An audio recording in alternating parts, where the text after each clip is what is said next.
கல்வி, கல்விக்கு அடுத்து ஒழுக்கம். ஒழுக்கம் எப்படி இருக்கணும், எப்படி இருக்கு, இனிமேல் வருகின்ற தலைமுறைகள் எப்படியெல்லாம் அதை பின்பற்ற வேண்டும் என்பதை அழகாக தெளிவுற சொல்லுங்கள். பாவேர் மன்ற நட்புகள் அனைவருக்கும் எனது பணிவான வணக்கங்கள். ஒரு மனிதன் எப்படி வாழணும்னு சொல்றதை விட எப்படியெல்லாம் வாழக்கூடாதுன்னு வலியுறுத்தி சொன்னவர் வள்ளுவர் பிரான். இப்போ நான் பேச போகிற அதிகாரம் என் கையில் என் அதிகாரம் என்ற தலைப்பில் ஒழுக்கமுடைமை பற்றி பேச போகிறேன். ஒழுக்கத்துக்கு முதல் அஸ்திவாரம்ங்கிறதே ஒரு குடும்பம் தான். ஒரு குடும்பம் நல்லா இருந்தால் அந்த சார்ந்த சமூகம் நல்லா இருக்கும், அந்த சமூகம் நல்லா இருந்தால் அந்த நாடே நல்லா இருக்குங்கிறது நாம் எல்லாருக்கும் தெரிஞ்ச விஷயம்தான். ஒரு இல்லறத்தன் கடைபிடிக்க வேண்டிய விஷயம் என்னென்னா, மறந்து போய் அடுத்தவங்களுக்கு தீங்கான ஒரு தீய சொல்லாமல் இருக்கிறது, அடுத்தவர்களுக்கு கேடு நினைக்காமல் இருக்கிறது, எண்ணம் சொல் செயல் சிந்தனையால் மறந்தும் கூட தகாத வார்த்தைகள் பேசாமல் இருக்கிறது, இழிவான வார்த்தைகள் பேசாமல் இருக்கிறது, இது எல்லாமே ஒழுக்கத்துக்கான அடிப்படை குணங்கள். அதுக்காக தான் வள்ளுவர் சொல்லியிருக்கிறாரு, ஒழுக்கத்தின் எய்துவர் மேன்மை, ஒழுக்கம் விழுப்பம் தரலான்னு ஒழுக்கம் உயிர்னு ஓம்பப்படும் சொல்கிறார். ஒழுக்கம்தான் எல்லா விஷயங்களுக்கும் சிறப்பான உயர்வை மேன்மை தரக்கூடியது அந்த ஒழுக்கம்தான். எவ்வளோதான் பேர் புகழ் செல்வம் அந்தஸ்து எல்லாம் இருந்தாலும் ஒரு மனிதனுக்கு மேன்மை தரக்கூடியது ஒழுக்கம்தான். எத்தனை துணை இருந்தாலுமே ஒழுக்கம் கூட இருந்தால்தான் ஒருவரால் சிறப்பான உயர்வான வாழ்க்கையை வாழ முடியும் அப்படின்னு வள்ளுவர் அடித்து ஆழ்த்தரமாக குடிக்கிறார். ஒருவர் எத்தகைய குடியில் பிறந்தாலும் மக்கள் அதை ஏற்றுக்க மாட்டாங்க. ஏன்னா ஒழுக்கங்கிற ஒரு குணம் இல்லைன்னா அவர் எவ்வளவு புகழ் செல்வம் பேர் புகழையெல்லாம் சேர்த்து வச்சிருந்தாலும் அவர் இழிவான குலத்தில் பிறந்தவரை ஏற்றுக்குவாங்க. இந்த சமுதாயம் அவங்கள தான் வச்சிருக்கு. தவறான வகையில் எப்படி தான் ஒருத்தவங்க பேர் புகழோட வாழ்ந்தாலும் கூட சரியான ஒரு ஒழுக்கம் இல்லைன்னா எவ்வளவு பேர் புகழோட வாழ்க்கையை வாழ்ந்தாலும் அவங்க செத்த பிணமாக தான் கருதப்படுவாங்கிறது வள்ளுவருடைய கூற்று. இன்னொன்று மக்களே, வள்ளுவர் என்ன அடித்து சொல்கிறாருன்னா, ஒழுக்க நெறியில் வாழ்கிறவங்க மறந்து கூட தகராத ஒரு தீய வார்த்தையை பேச மாட்டாங்க, தீய வழியில் செய்யல மாட்டாங்கங்கிறது. அதே மாதிரி மறைவோதும் ஓதுவார். எவ்வளோதான் கல்வி கற்றிருந்தாலும் அந்த வேதத்தை மறந்தாலும் கூட இந்த உலகம் ஏற்றுக்கும். ஆனால் அவர் தவறான ஒழுக்கத்தை பின்பற்றியார்னா அவர் உயர்ந்த குடியில் பிறந்தாலும் மிக தாழ்ந்த குடியராக தான் கருதப்படுவாங்கிறது வள்ளுவர் சொல்கிறார். ஒழுக்கம் ஒரு செடி வளர்க்குறதுக்கு எவ்வளோ விதை முக்கியமோ அதுபோல் ஒழுக்கம்தான் எல்லா நல்ல விஷயங்களுக்கும் அஸ்திவாரம். ஒழுக்கத்தின் எய்துவர் மேன்மை, இழுக்கத்தின் எய்துவர் எய்தா கழின்னு சொல்கிறார் வள்ளுவர். நல்ல ஒழுக்கத்தோட வாழ்பவங்களுடைய வாழ்க்கை சிறப்பாக இருக்கும், எல்லா வளங்களும் அவர் தேடி வரும். ஆனால் அதே ஒழுக்கக்கேடான செயல்களை செஞ்சு ஒருத்தர் வாழ்கிறவராக இருக்கிற பட்சத்தில் எல்லா அவமானங்களும் எல்லா மானக்கேடான தீரா பழி எய்தா பழின்னு சொல்கிறாரு. அவர் பழின்னு சொல்ல எய்தா பழின்னு சொல்கிறாரு. அது வரைக்கும் அவங்க எவ்வளவு நல்ல விஷயங்கள் செஞ்சுருந்தாலும் கூட ஒழுக்கக்கேடான செயலில் அவங்க ஈடுபடும் போது அவங்களுக்கு சேர்த்து வச்சிருந்த பேர் புகழ் அந்தஸ்து எல்லாமே அடியோடு மண்ணா போய் அவங்களுக்கு கெட்ட பேர் தான் மிகும். அந்த கரையை அவங்க வாழ்நாள் முழுக்க அவங்களுக்கு துரத்திக்கிட்டே தான் இருக்கும். எவ்வளவு நல்ல விஷயங்கள் அவங்க செஞ்சுருந்தாலும் கூட அவங்களுக்கு அந்த ஒழுக்கக்கேடான செயல் செய்கிறதுனால அவங்களுக்கு நல்ல பேர் இருக்கிற பேர் புகழ் எல்லாமே அடியோட மண்ணாக மறைஞ்சு போய்னு சொல்கிறாங்க. அதே மாதிரி தன்னுடைய வாழ்நாளில் நல்ல செயல்களை மேற்கொண்டு வாழ்கிற அறநெறியில் வாழ்கிறவங்களுடைய பழக்க வழக்கத்தை ஒருத்தர் மேற்கொள்ளலாம். அவர் எவ்வளோதான் கல்வி கற்றிருந்தாலும் எவ்வளோ பெரிய நூல்களை கற்றிருந்த மேதைகளாக இருந்தாலும் கூட அவங்க கல்வி அறிவு இல்லாதவர்களாக தான் சொல்கிறாங்க. இங்கே வள்ளுவர் என்ன சொல்கிறாருன்னா, இல்லறவியலில் ஒழுக்கத்தை வச்சுறதுக்கு முக்கிய காரணம் குடும்பம் தான் ஒழுக்கத்துக்கு அடிப்படை. நான் சொன்ன மாதிரி ஒரு குடும்பம் நல்லா இருந்தால் அந்த சமூகம் நாடு நல்லா இருக்கும்.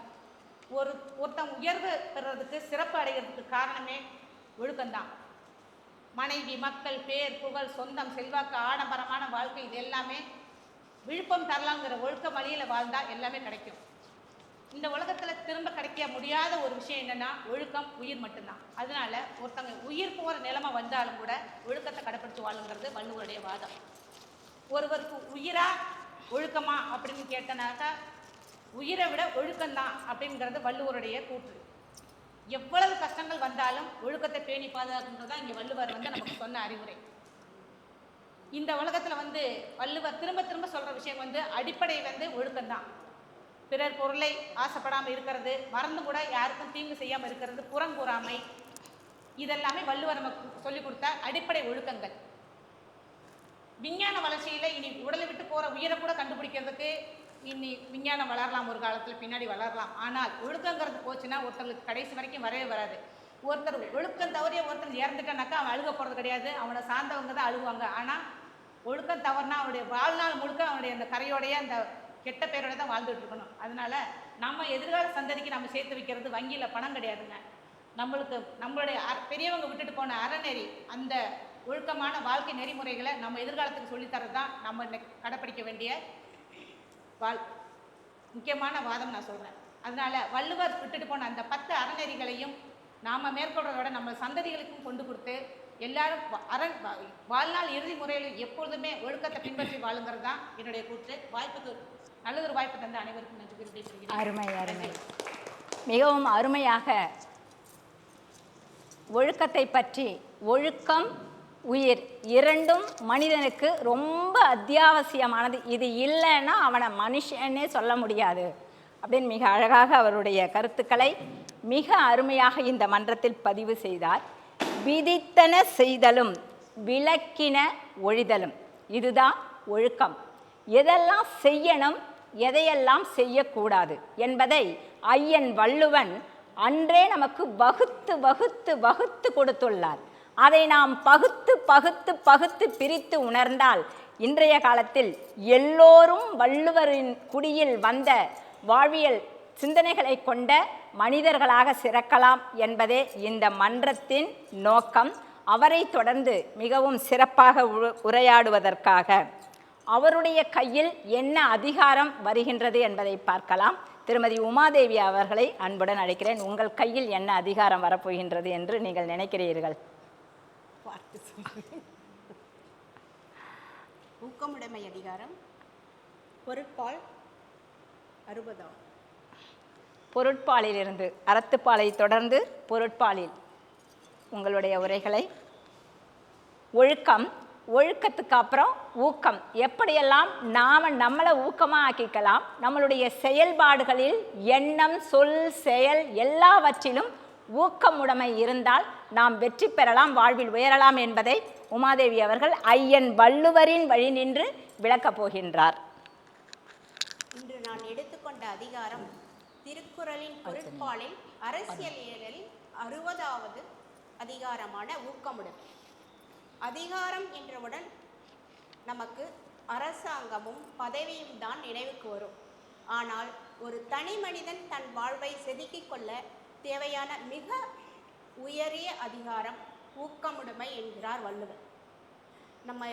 நம்ம வாழ்க்கையை வழிநடத்துகிற அதிகாரம் மற்றவங்க கிட்டேயோ விதி கிட்டேயோ இல்லை, அது நம்ம மனசில் இருக்கிற ஊக்கங்கிற உணர்வில் தான் இருக்கு. அந்த அதிகாரத்தை எப்படி நம்ம வாழ்க்கையில் கொண்டு வரணும்னு வள்ளுவர் அழகாக சொல்லியிருக்கார். நம்ம எதை செல்வோன்னு நினைக்கிறோம், பணம், பதவி, சொத்து, இதை தானே. ஆனால் வள்ளுவர் சொல்கிறாரு, உள்ளம் உடைமை பொருளுடைமை நில்லாது நீங்கிவிடும். பொருள் செல்வம் எல்லாம் இன்னைக்கு வரும், நாளைக்கு போகும். ஆனால் என்னால் முடியுங்கிற மன உறுதி இருக்கே, அதுதான் உங்களோட நிரந்தரமான செல்வம். அந்த செல்வம் உங்களிடம் இருந்தால் நீங்கள் வெற்றியை தேடி அலைய வேண்டியதில்லை. வெற்றி தானே வழி கேட்டு உங்களிடம் வந்து சேரும். நான் ஒரு சராசரி, என்னால் இவ்வளோதான் முடியும் அப்படின்னு நினைக்காம என்னால் முடியுங்கிற ஊக்கம்தான் சிறந்த செல்வம். எண்ணத்தின் அதிகாரம். வாழ்க்கையில் ஒருத்தர் எவ்வளவு உயர போகிறாங்கன்றத அவங்களோட எண்ணங்கள் தான் தீர்மானிக்கும். வள்ளுவர் அழகாக சொல்கிறாரு, வெள்ளத்தனைய மலர் நீட்டம் மாந்தர்தம் உள்ளத்தனையது உயர்வு. குளத்தில் இருக்கிற நீர் உயர்ந்தால்தான் தாமரை மலர் உயரும். அதுபோல உங்கள் சிந்தனை உயர்ந்தால்தான் உங்கள் வாழ்க்கை உயரும். உங்கள் எண்ணங்களை உயரமாக வைக்கும் அதிகாரம் உங்களிடம்தான் உள்ளது. தடைகளை உடைக்கும் வலிமை. வாழ்க்கையில் பிரச்சனை வரும்போது நாம் எப்படி இருக்கணும், இதுக்கும் வள்ளுவர் சொல்கிறாரு, பரியது கூர்ங்கோட்டது ஆயினும் யானை வெறுவும் புலிதா குறின். யானைக்கு மிகப்பெரிய உருவம், கூர்மையான தந்தங்களை உடையது, மிக பலம் வாய்ந்தது. ஆனால் ஒரு சிறிய புலி பாயும் போது யானை மிரண்டு ஓடும். பலம்ங்கிறது உருவத்தில் கிடையாது, ஊக்கத்தில் தான் இருக்கு. உங்களை சுற்றி பல பிரச்சனைகள் இருக்கலாம். யானை மாதிரி தன்னோட பலம் தனக்கு தெரியாமல் பயப்படக்கூடாது. புலி மாதிரி ஊக்கமாக இருந்தால் பிரச்சனைகள் நம்மளை பார்த்து பயப்படும். ஊக்கம் இல்லாதவன் நடமாடும் மரம் போன்றவன். ஊக்கம் உடையவன் சரித்திரம் படைப்பான். இன்னைக்கு நிறைய பேர் எப்படி இருக்கோங்கிறதுக்கு ஒரு சின்ன உதாரணம். யானையை சின்னதாக இருக்கும்போது ஒரு சங்கிலியில் கட்டியிருப்பாங்க.